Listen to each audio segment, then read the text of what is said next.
Welcome back, fourth grade learners. This is Unit 7, Day 7.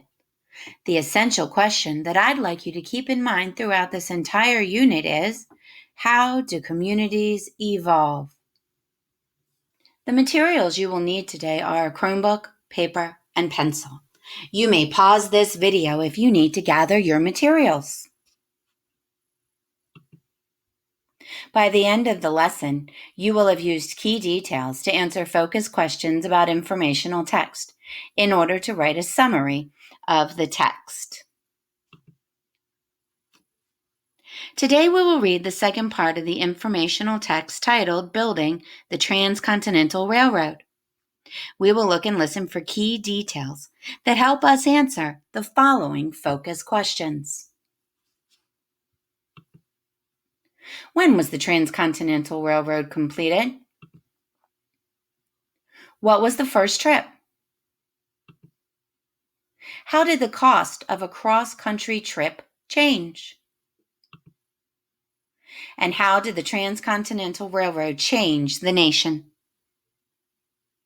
After identifying the key details from our text, you will be asked to write a summary of what you read today. So let's learn. Now it's time to take a look at our text. This is the second part of the text that we started in our last lesson. Similar to our last lesson, I am going to use those 4 focus questions to help me look for key details while I read. They're located in the right-hand side in our green box. Remember, they were: when was the Transcontinental Railroad completed? What was the first trip? How did the cost of a cross-country trip change? And how did the Transcontinental Railroad change the nation? I'm going to start reading here on page 17. You may either choose to pause this video and read page 17 on your own, or you can follow along as the text is read to you. Keeping in mind, we're looking to answer these focus questions. The price of progress. The progress of the railroad was not celebrated by all. The Plains Indians were opposed to workers laying track across their sacred land. The Sioux, Arapaho, Cheyenne, and other Plains nations had good reason. The land and the American bison, or buffalo, that roamed the land were essential to their way of life. The Plains Indians lived by hunting bison and other wild animals. Bison in particular provided the food and clothing the Native American tribes needed. At the time, enormous herds roamed the plains. However, the bison damaged tracks and got in the way of the trains, so railroad workers were ordered to kill them. This was not the only way the railroad was destroying the American Indian way of life. Some settlers were building new towns along the rail lines. To protect their homeland, some Native American war parties began to attack railroad workers and new settlers. In return, soldiers attacked both warring and peaceful Native American settlements. In the end, as a result of the bison's decline and the encroachment of white European settlers, the Plains nations could no longer sustain their way of life. Eventually, they were forced onto reservations by the United States government. Railroads hired sharpshooters to kill as many buffalo as they could. On page 17, we learned about the price of progress. While the Transcontinental Railroad continued to make its way across the United States, the tracks created a problem for the Native Americans. We learned how the killing of buffalo, or bison, directly affected the Native Americans' lives. They relied on buffalo for food and clothing. Fighting between the American Indians and settlers occurred. The Native Americans were soon forced to live on reservations, or land set aside for Native Americans. The Native Americans paid a huge price by being forced to leave their homes so the railroad could be built. The focus questions do not ask about the Native Americans, but it's an important part of our nation's history. Let's turn to page 18.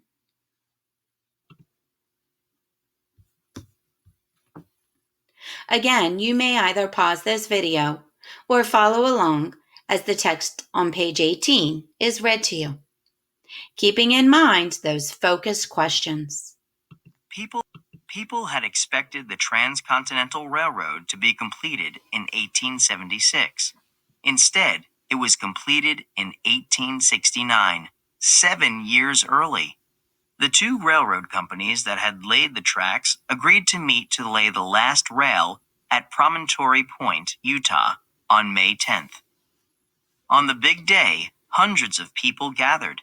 The governor of California, Leland Stanford, drove in the Golden Spike that joined together the Central Pacific and Union Pacific railroads. The crowd cheered while bands played. I remember seeing that Golden Spike in that video we watched last time as they joined together these two railroads. I heard a few key details that helped me understand part of my 4 focus questions. Let's go back and highlight. The text said that people expected the Transcontinental Railroad to be completed in 1876, but instead it was completed in 1869, 7 years early. This answers the question, when was the Transcontinental Railroad completed?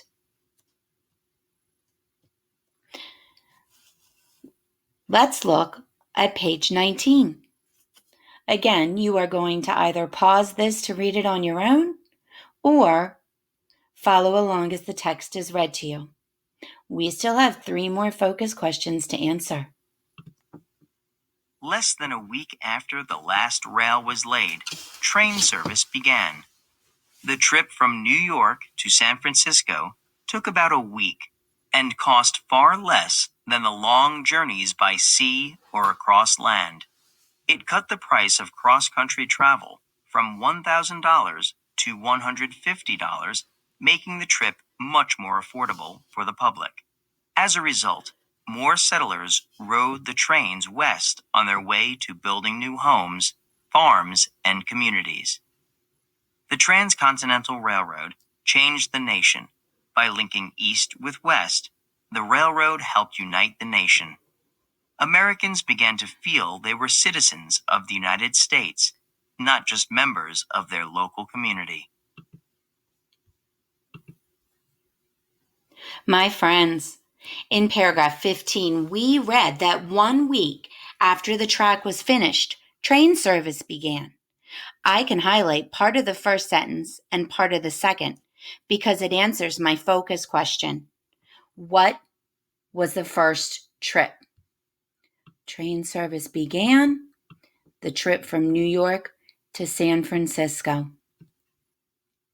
I can also answer the question, how did the cost of the cross-country trip change?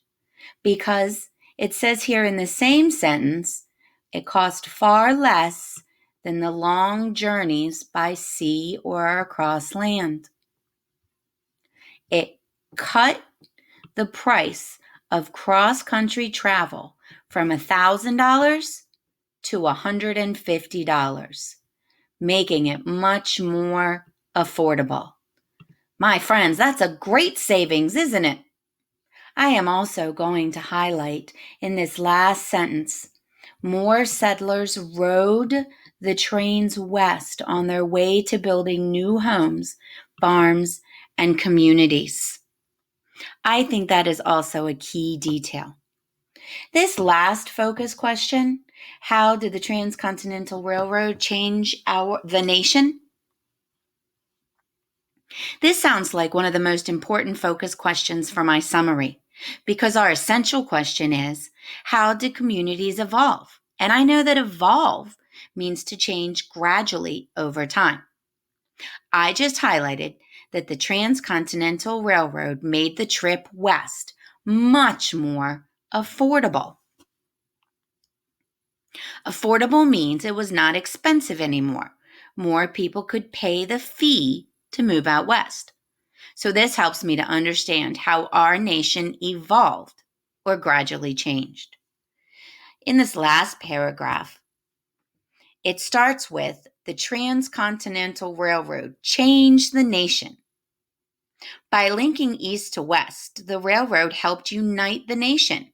And unite means to bring together. Americans began to feel like they were citizens of the United States, not just members of their local community. I'm going to highlight the key words in this paragraph to also help me. Changed the nation, linking the east to west, unite the nation. By highlighting the key details, guided by our focus questions from today, I am better able to write a summary of this last portion of the text, building the Transcontinental Railroad. I can look back at my notes and find when the Transcontinental Railroad was complete, what the first trip was, how the cost of it changed, and how the Transcontinental Railroad changed our nation. Now, a summary includes a main idea statement. We need to think about those key details from the text to determine what our text is mostly about. What was a common subject or topic throughout? Well, this last paragraph down here stated that the Transcontinental Railroad changed our nation. The text was mostly about the Transcontinental Railroad and how it changed the nation, how it helped our community to evolve. I think the main idea is the Transcontinental Railroad made cross-country travel possible for more Americans. It helped to unite the country.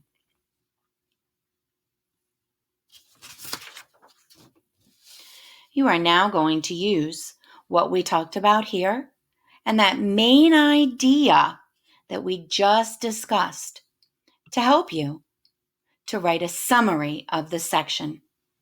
The directions read, use the key details from page 17 through 19 of Building the Transcontinental Railroad, Text for Close Reading, Developing a Nation, to write a summary of this section of the text. I'll see you next time.